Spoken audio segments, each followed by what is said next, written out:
नमस्कार किसान भाइयों, आज हम डॉ बाला साहेब सावंत कोंकण कृषि विद्यापीठ के आम गुणवत्ता केंद्र में सघन बागवानी समझने आए हैं। भारत आमों का गढ़ है, जहां पारंपरिक खेती दशक 10 मीटर की दूरी पर होती आई है, जो एक पुरानी पद्धति है। इस विशेष वृक्षारोपण अभियान में कम दूरी पर, जैसे 7x7 या 8x8 मीटर पर भी बड़े पैमाने पर पेड़ लगाए गए थे, लेकिन अब हम सघन रोपण की ओर बढ़ रहे हैं। यहाँ डॉ बाला साहेब सावंत कोंकण कृषि विद्यापीठ ने आम की खेती के लिए 5 मीटर गुणा 5 मीटर की दूरी पर रोपण करने की सिफारिश की है। कोंकण की आर्द्र जलवायु में आम की विभिन्न किस्मों का अति सघन रोपण कैसे किया जा सकता है, इस दृष्टिकोण से हमने ये रोपण किया है। यहाँ यदि आप देखें तो ये पूर्व पश्चिम की दूरी है और ये उत्तर दक्षिण की दूरी है। हमने पूर्व पश्चिम 4 मीटर और उत्तर दक्षिण 1 मीटर की दूरी पर रोपण किया है। इसमें हम हापूस के साथ साथ केसर, सोनपरी, रत्ना, सुवर्णा और कोकण सम्राट जैसी किस्मों को 4x2 और 4x1 मीटर की दूरी पर लगाएंगे। सूर्य पूर्व से पश्चिम की ओर चलता है और इसी वजह से खेती में 2 पंक्तियों के बीच की दूरी अधिक होनी चाहिए और 2 पेड़ों के बीच की दूरी कम होनी चाहिए।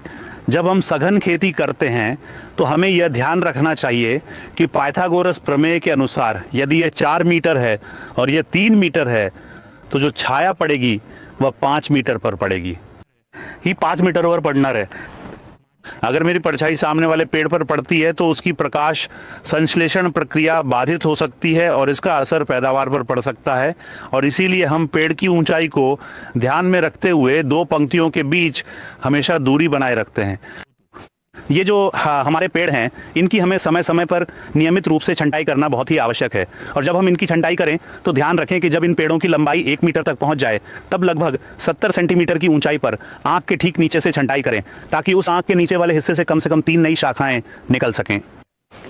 इन तीनों शाखाओं पर फिर से बिल्कुल वैसी ही 2 या 3 नई कोपलें निकल आएंगी। उसके उपरांत एक बार फिर से छंटाई करना आवश्यक होगा, ताकि उनमें से केवल 2 या 3 शाखाएं ही आगे बढ़ सकें। सघन रोपण का मतलब ये नहीं है कि उन्हें पुराने पेड़ों की तरह ही उगाया जाए और उनसे पैदावार ली जाए। पेड़ खुद को स्वस्थ कैसे रख सके, इस दृष्टिकोण से उसकी छंटाई करनी चाहिए और एक पेड़ पर अच्छी गुणवत्ता वाले अधिकतम 50 फल ही लेने चाहिए। इसे आमतौर पर वर्षा पर आधारित खेती के रूप में जाना जाता है, लेकिन जब हम सघन खेती करने की योजना बना रहे हों तो उस समय पौधों को नियमित रूप से पानी देना भी अत्यंत आवश्यक हो जाता है। ये ड्रिप लाइन विशेष रूप से पेड़ के तने के पास ही पानी की बूंदें गिराने का काम करेगी।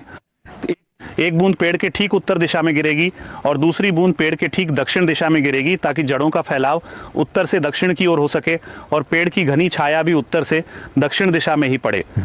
यदि आप यह चाहते हैं कि कम पानी की उपलब्धता में भी आपके आम के पेड़ का विकास बहुत ही शानदार और बेहतर तरीके से हो, तो ऐसी स्थिति में आच्छादन, मल्चिंग करना आपके लिए अत्यंत आवश्यक हो जाता है। और अगर मैं पानी दे रहा हूं तो वेंचुरी की मदद से मैं उस पानी के साथ पौधों को खाद भी दे सकता हूं। अगर मैं पानी के जरिए खाद दे रहा हूं तो एक ही बार में सारी खाद न देकर उसे चरणों में दे सकता हूं, जिसका पौधों की अच्छी बढ़त पर निश्चित रूप से सकारात्मक असर पड़ेगा। एक ही बार में खाद का भारी डोज देने से जो नई पत्तियां आती हैं उनमें कीड़े और बीमारियां लगने का खतरा बढ़ जाता है। तो कीट और रोगों को कम करने के दृष्टिकोण से यदि मैं अंतराल पर खाद दूं तो पेड़ में नियंत्रित नई पत्तियां आएंगी और विकास भी नियंत्रित होगा, जिसका पेड़ के उत्पादन पर भी अच्छा असर पड़ेगा। सघन खेती करते समय शुरुआती अवधि में हम आम के बाग में विभिन्न प्रकार की अंतर फसलें भी ले सकते हैं। इस बीच वाले हिस्से में भी हम अंतर फसल ले सकते हैं और इसी तरह 2 आम के पेड़ों के बीच भी अंतर फसल ले सकते हैं। यदि आपको यह जानकारी पसंद आई हो तो हमारे चैनल को लाइक करें, शेयर करें और सब्सक्राइब करें। धन्यवाद।